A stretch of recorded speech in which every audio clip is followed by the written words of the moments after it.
Quran says, you are busy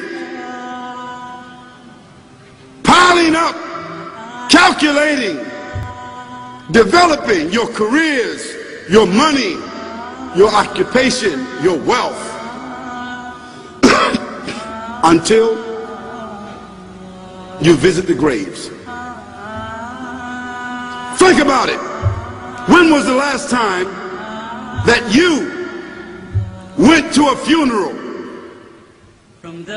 Was it your mother? Was it your father? Was it your grandfather? Was it your uncle? Was it your cousin? Was it your friend? Was it your wife? Was it your husband?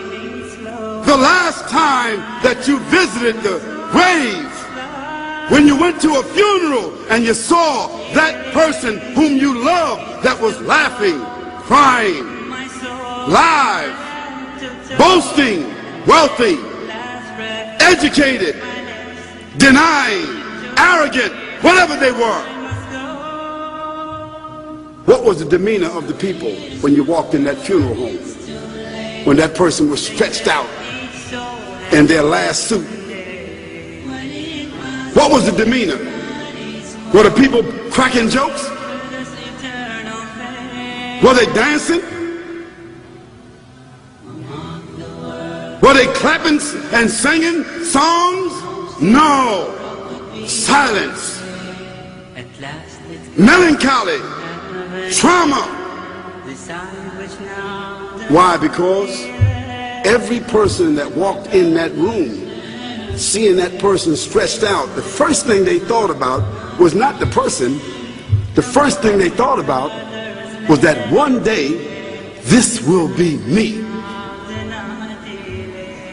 So Allah said, Alhaakumut takathur. All of us, all of you are engaged in running your mouths, doing your business, multiplying, buying houses, cars, business, whatever you're doing. And when you're told about God, religion, life, morality, you're saying, look, I ain't got no time for that. I got no time for that. I don't want to hear that. I don't even believe in God. Matter of fact, I don't even know if I'm going to die, and if I do, maybe I'm coming back again. As a matter of fact, science is so sophisticated that I think really that they're on the verge of being able to solve the whole thing of death soon. We ain't got to die. If we got enough money, we don't even have to die. See how arrogant people can be until they visit the funeral house. And then after you go to the funeral house, if you got the guts, if you're able to do so, you go to the grave. And now this is another scenario. And you say to yourself, is that it? I mean, 50, 60 years, scraping, struggling, scheming, lying, stealing, fornicating, jumping up and down, begging, working, and this is the end of it?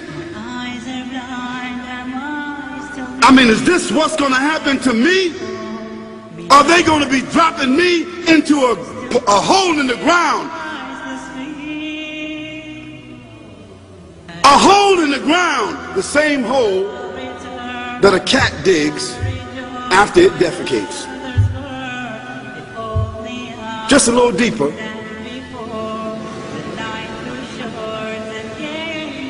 But for the same reason. The cat digs a hole because the cat has dignity. Something that human beings don't seem to have. Instinctively, the cat digs a little hole, covers it up. Humans have got to be taught to do that. But it's for the same reason. So you and I, we're going into a hole a little deeper than the one the cat dug. And all the people that's crying, pulling out their hair, screaming, almost acting like they're falling in the thing with you. They want to just jump in there with you. Not really though, you know, it's all an act. Because ain't nobody really going to jump in there and stay in there. They don't love you that much.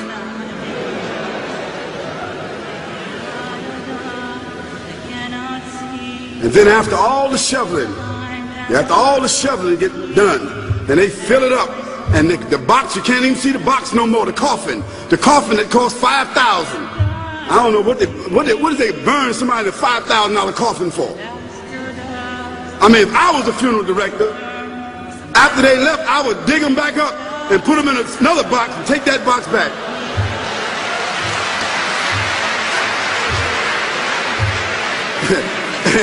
and honestly, I'm telling you, that's what they do. Yeah. So after all the money and all the drama, and they dig that hole and put you in there and cover you up, and everybody goes back to the place, go back to mama's house or daddy's house or whoever's house, and you know, we cook some chicken or whatever it is, and we do a little dancing and drink some scotch and forget all about that person, and then we want the lawyer to come now and talk about, you know, divvying up the spoils. So if that woman who died had a husband, somebody else gonna marry him, you know that. And that man who died, you know that woman, in about 6 months or a year of grieving or whatever it is, she gonna come to understand that she needs somebody else to be with, so she gonna marry somebody. So that means if his suits are still in the closet and he can fit them, who gonna wear them? So it really means that after all this time, and the people walk away from that grave, it's over. What about that person in the grave? What's happening? Because you know and I know that death is almost like sleeping. Death is like sleeping. Your body is gone. Your body is dead. Your spirit is gone. But your consciousness is there. Yes, brothers and sisters, you and I are going to know when the people put us in that box and put us in the grave. We are going to know. Your spirit is gone. You can't shout. You can't call out. You can't say, don't leave me here. But you're going to be hearing and you're going to be seeing, because that's a different kind of consciousness. But you can't move. And in that grave, this is when the real trauma is going to begin.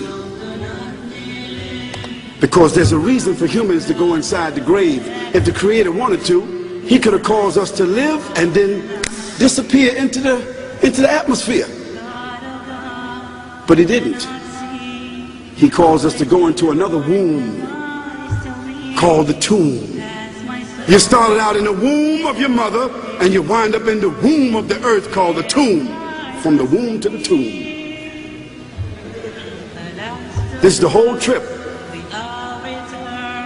And this is what you have to think about. That grave is going to be a place of drama and trauma. A place where you're going to be questioned before you're resurrected. What happens in the winter? All the leaves fall off the trees and the earth goes dead. And what happens in the springtime? The water comes, generates the earth again, germinates all over again, new grass, new leaves, new flowers, new fruits. So Allah says, and a sign for them is the dead earth. After that, we give it life. And then you eat the fruits from that.